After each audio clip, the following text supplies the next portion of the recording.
Hi, you're welcome again to this YouTube channel. I'm so excited even to come to share these few moments with you. So please, just give me a few minutes and we're going to be through very soon. I'm really excited about this title or this sharing that I'm about to give through this broadcast. You know, it's overwhelming. It's something that you and we can actually identify with. It's about an event that took place over 2,000 years ago that I want to share with us. And anyway, if you have not been receiving any broadcast from us, or you want to check out the ones that we have made, the uploads we have made on this channel before now, you could please just click subscribe, and you will be able to see our previous uploads. So today, what am I going to be sharing with us? I want to share with us on a topic that I have decided to title. It's an active topic, I would say. How do you love? How do you love? I'm just asking a question. How do you love? Yes, love is a subject that almost everyone, even kids, know about it. How do you love? How do you love? But I'm going to be sharing this even from the perspective of the scriptures. How do you love? How do I love? Love is action, we know. I cannot say that I love and it's just in my heart and it's not showing in my words, it's not showing in my action or my inaction. So how do you love? And that is another thing that brings me to, the recent and current happenings in the world, the killing of a lot of people. I mean, the terrorism that is, how can I don't know. And it's difficult for me to comprehend. Maybe it's just me, but I don't know about you. If you are watching this or listening to this, I cannot comprehend me worshiping a God that is loving, and that loving God sanctions me going to kill people. Has it ever occurred to people, can this really be real love? Is that how this God shows his love? And if that is how God shows his love, it means that is how he expects his followers to show his love. But I'm here to ask you, how do you love? But I'm going to be taking us to the scriptures, the popular scriptures of love in the Bible. And that is 1 Corinthians 13. 1 Corinthians 13. And it's actually from verse 4. But I want to backtrack a bit to verse 3.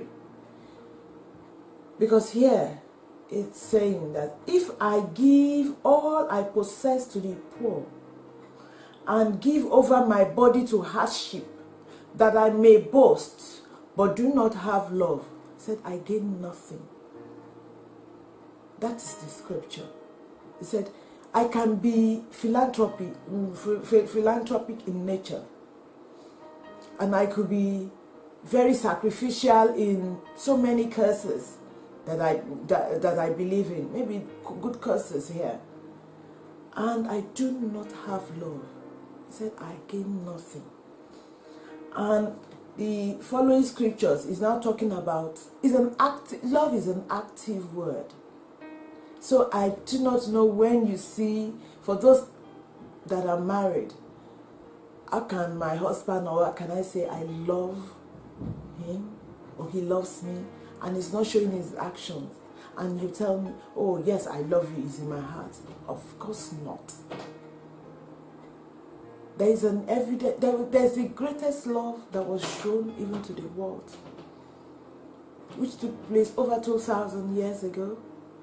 And that was the love that you can find in the book of John chapter 3 verse 16. It says, for God so loved the world that he gave his only begotten Son, that whosoever believes in him will not die, but you will have everlasting life. It is metaphorical. When you say everlasting life, it means you will be connected with your Maker here on earth, and even when you transit and you change address by death, you continue to be with him. That's the everlasting life. But there's a condition: if you believe in him.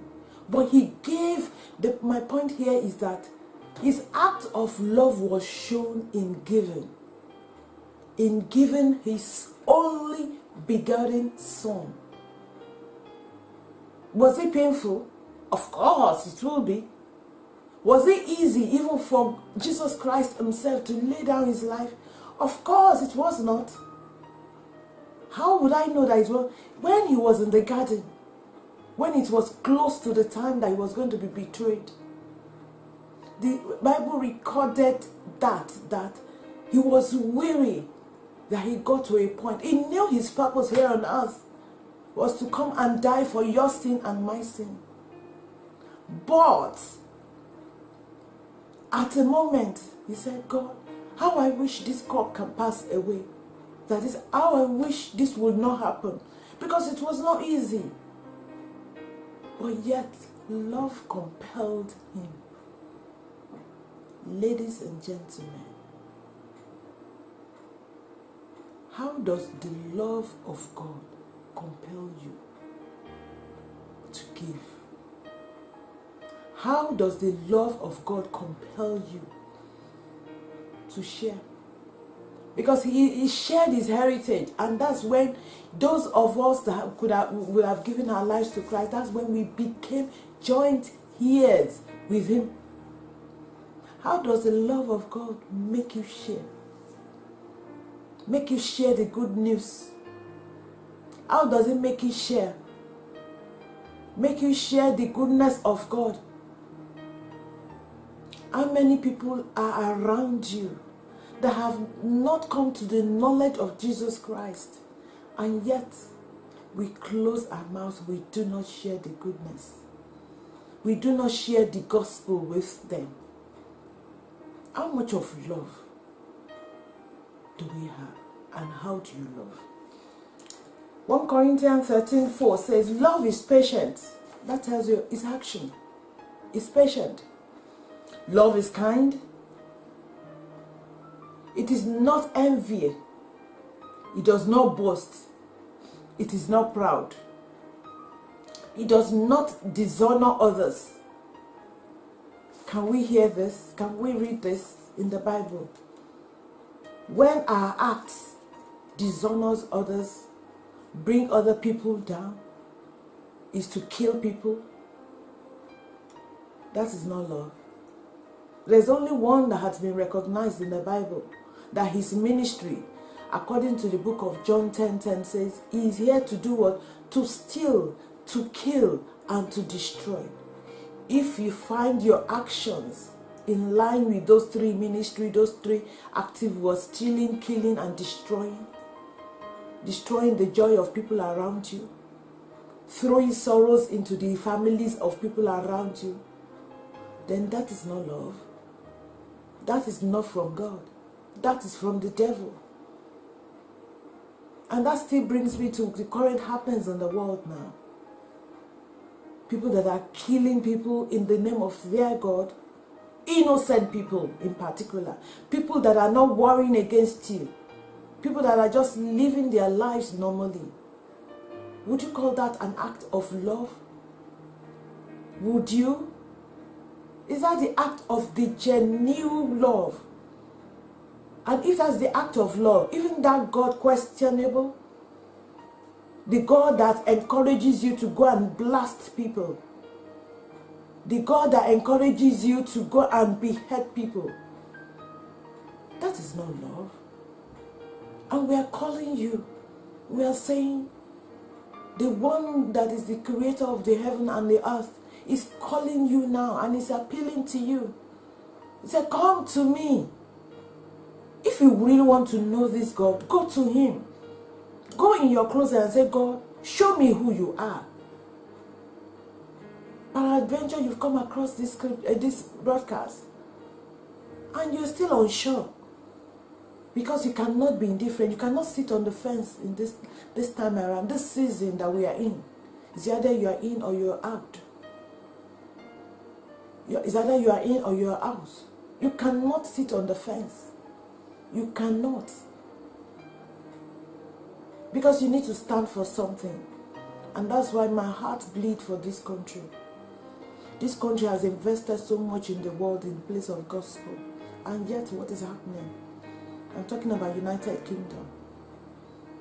All because 1 or 2 generations wiped out the gospel. They refuse to acknowledge.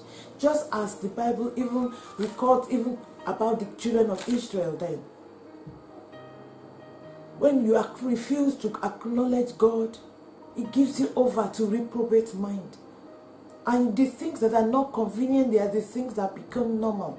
And hence the enemy creeps in. It's coming in. And it's just destroying, it's stealing the joy of people, it's snatching away young people, snatching away people that are yet to fulfill destinies. Taking them off. Throwing the stone of sorrow into families. Ladies and gentlemen, how do you love? There is an example in the Bible that I really want to share with us. Of a guy that truly loves. And he said, love, I'm still continuing here. Love is not self-seeking. It's not a selfish thing. It's not a selfish thing. It is not easily angered. Hey, if you get annoyed easily, I'm not sure what that is love. That's what the Bible is saying. And it keeps no record of wrongs. There are some of us, we keep records of everything people have done wrong. Hey, Jesus Christ has told us, offense must surely come. Meaning that expect it. If you're smart, expect offense. Expect offense. So don't say, oh, that person is always offending me. Yes, because he's human, she's human. It must come. You have the responsibility to guard your heart, to guard yourself, that you do not allow the offense to take you off course. Offense must come. But love that is in us will not keep the record of those wrongs that people are doing to us, the act of the wrongs. Love does not delight in evil, but rejoices with truth. If you are one, that you are happy someone is not doing well, or something that is not pleasant has happened to another person, you might need to check that spirit. Do you have love inside of you? Do you have love inside of you? Love always protects, always trusts, always hope, always persevere. If love protects, why is it that some people their act of love is selfish, it's about themselves? They can hurt any other person around them. It's only themselves. They're so selfish. Love is not selfish. Love also trusts. Love is ever hopeful, even when things appear not to be okay. Are you hoping? Are you hopeful? It perseveres as well. Love never fails. Love never fails. And this reminds me of the example that I want to share with us of this guy that is in the Bible.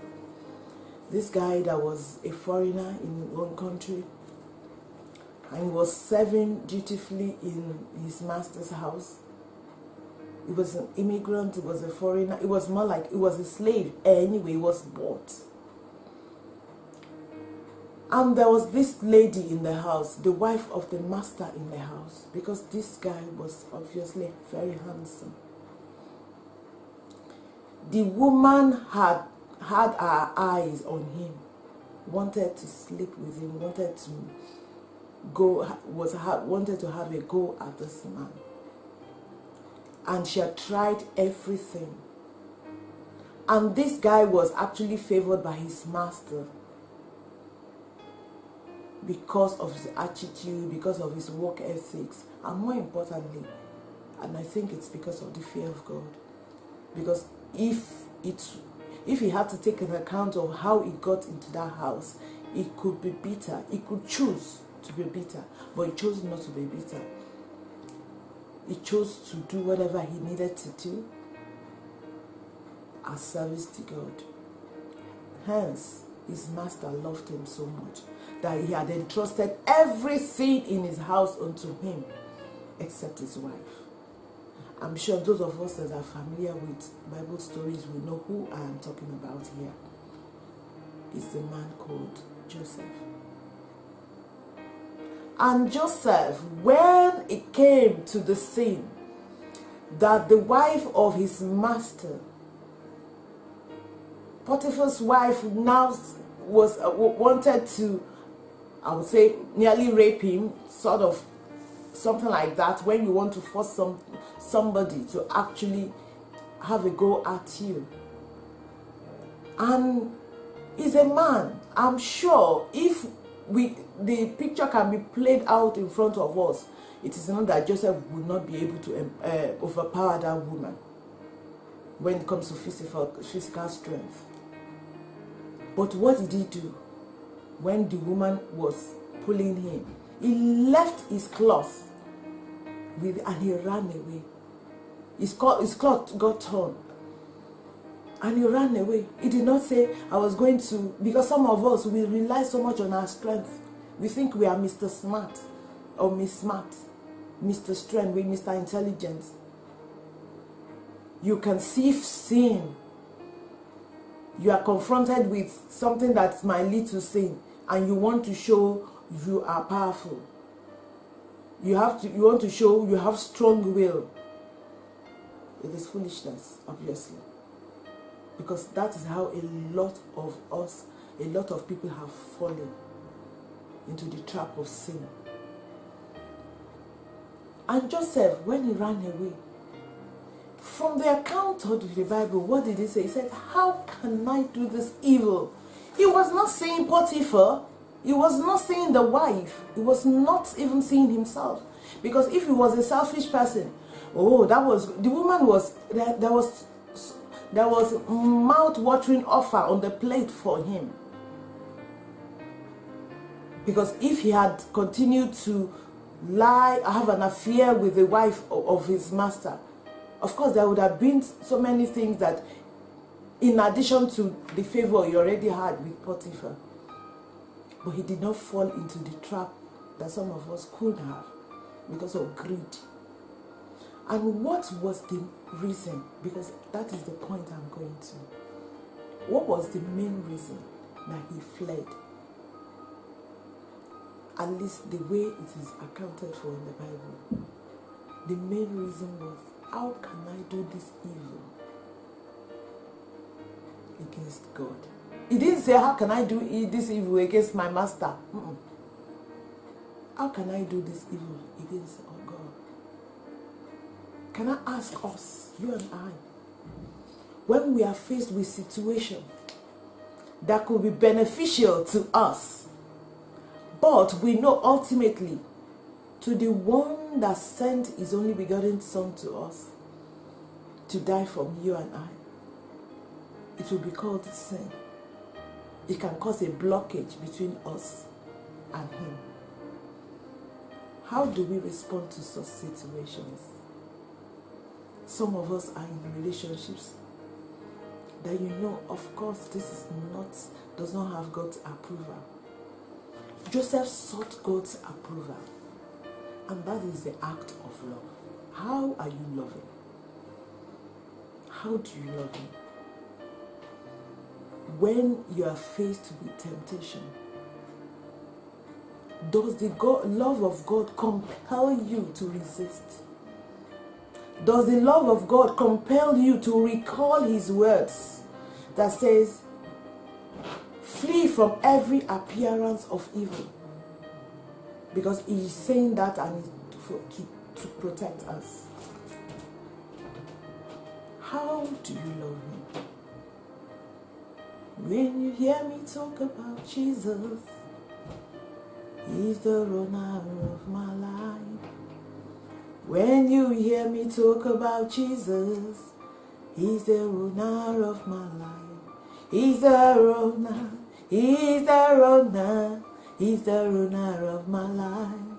He's the owner, and He's the lover. He's the lover of my soul. Yes, we sing that song.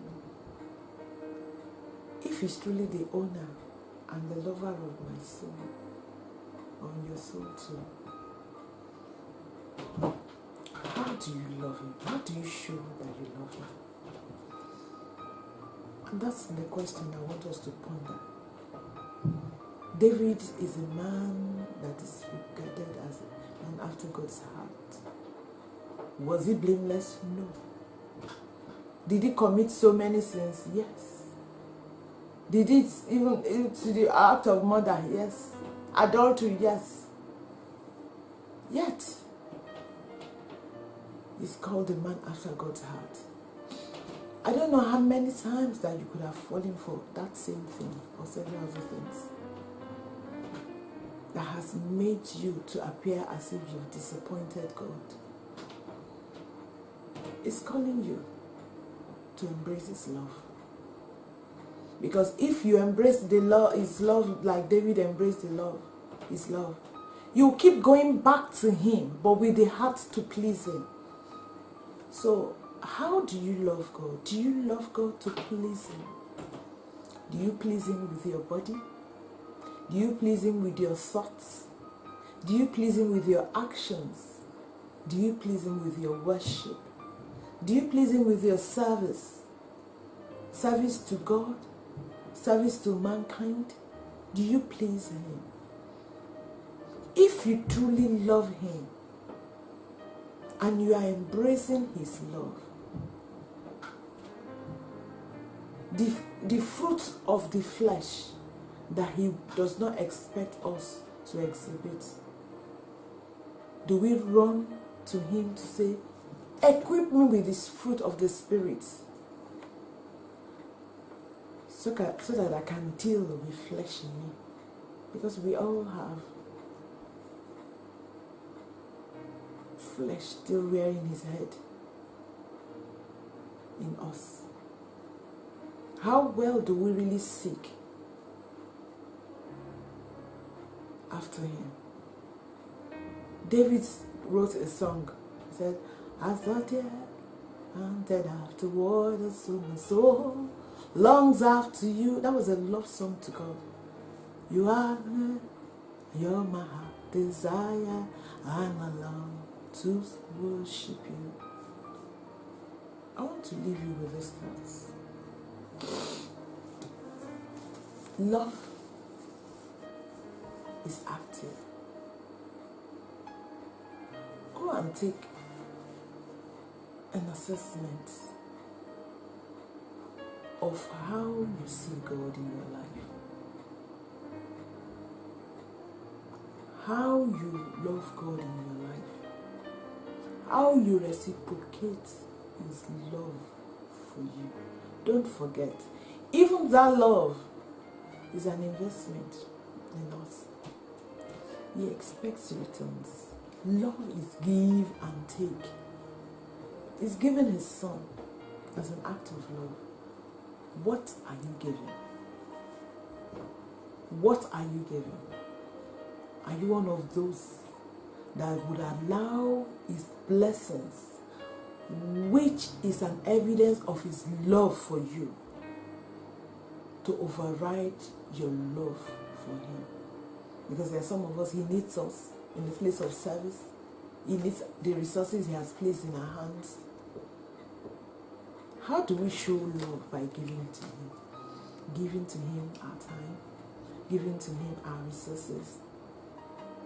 Being the hands and the feet of Jesus Christ. By being kind to others. By showing them the love of God. By showing that person that is your enemy that regardless, I love you.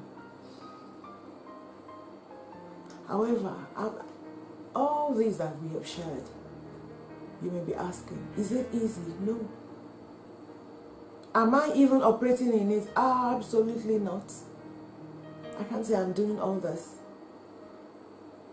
But I have hope. And what is the hope?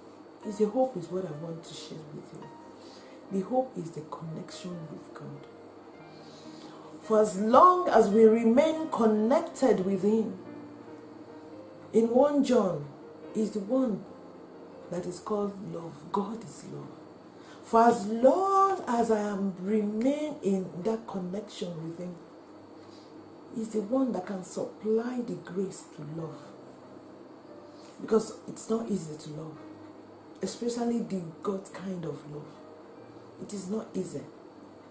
Of our own, we cannot do it. It cannot be by strength, neither can it be by might. No, absolutely not. It can only be by His Spirit.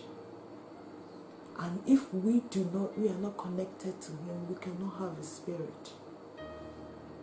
And will not be able to run to Him. So if you are connected to God, I need you to go to Him. If there is one area or the other that the Holy Spirit might even be ministering to you, because this broadcast cannot cover everything, that you know you are falling short, go to Him and ask for grace. He will give you that grace. Abundant grace is there, waiting for us to come and tap into it. And if peradventure you came across this broadcast, you have not known, you have not experienced the love that I'm talking about. The love of the one that laid His only Son. You have not experienced it. I want to invite you to come and experience this love. And it's so simple. You just need to acknowledge. Like John 3:16 says, He loved the Son and He gave His only, that if we believe in Him, we become the sons of God. And also John 1:11-12 talks about, for as many that believe, that acknowledge Him, He gave the power to become the sons of God. That is, He gave you the legal document to claim sonship of God if you believe in Jesus Christ. So I'm inviting you, if you do not believe, you do not know Him, this is the time. How do you do it? Just share a word of prayer and say, Heavenly Father, I thank you. And I come to the knowledge of the fact that you released your Son to die for you, for me. And I'm embracing that gift. I'm embracing the reason why He came. He came in advance to die for me.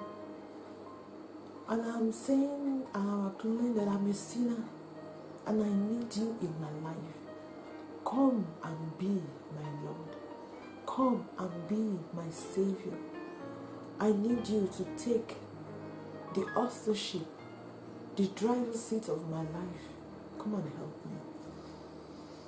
Thank you, Heavenly Father. Because I know as I've embraced you in faith, from this moment forward, I'm going to be walking with you. Wherever you lead, I will go. In Jesus' mighty name. Amen.